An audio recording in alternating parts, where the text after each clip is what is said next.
नमस्कार शेतकरी मित्रांनो, आज आपण कारले पिकातील भुरी रोगावर कशा प्रकारे नियंत्रण मिळवता येईल हे या व्हिडिओच्या माध्यमातून माहिती देण्याचा प्रयत्न करणार आहोत। जर तुम्ही अजूनही आमच्या शेतकरी मित्र चॅनलला जर सबस्क्राईब केलेले नसेल तर सबस्क्राईब करून बेल आयकॉन दाबायला विसरू नका, जेणेकरून आपल्याला शेतीविषयक नवनवीन व्हिडिओ मिळत जातील।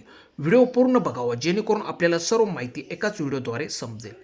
भुरी रोग हा रोग पाने देठ खोडांवर मोठ्या प्रमाणात दिसून येतो। सुरुवातीला पानांच्या पुढील बाजूला पिवळे टिपके दिसून लागतात। जास्त प्रमाणात हा रोग झाल्यास पानेही जास्त करपून उत्पादनावर याचा खूप मोठ्या प्रमाणात परिणाम होताना दिसतो।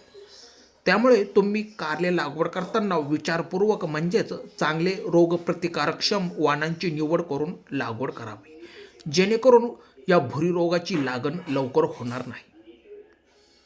ज्या ठिकाणी तुम्ही कारले पीक लागवड करणार आहात त्या ठिकाणी वेलवर्गीय पीक घेतलेले नसावे।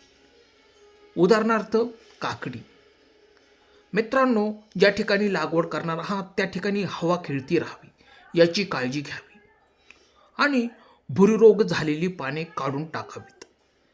तसेच तुम्ही फवारणीचा पण या ठिकाणी सहज विचार करू शकता। त्यामध्ये तुम्ही बॅसिलस सबटिलस किंवा स्युडोमोनास फ्लुरेन्सिस या जैविक बुरशीनाशकांची किंवा पोटॅशियम बायकार्बोनेट किंवा जमिनीवर तुम्ही ट्रायकोडर्मा व्हिर्डी या जैविक बुरशीनाशकांची फवारणी सहज करू शकता, जेणेकरून आपले कारले पीक कोणत्याही बुरशीला बळी पडणार नाही आणि त्याला रोग म्हणजे भुरी हा जडणार नाही।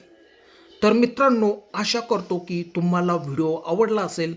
तर असेच शेतीविषयक नवनवीन व्हिडिओ बघण्यासाठी आमच्या शेतकरी मित्र चॅनलला जर अजूनही सबस्क्राईब केलेले नसेल तर सबस्क्राईब करा।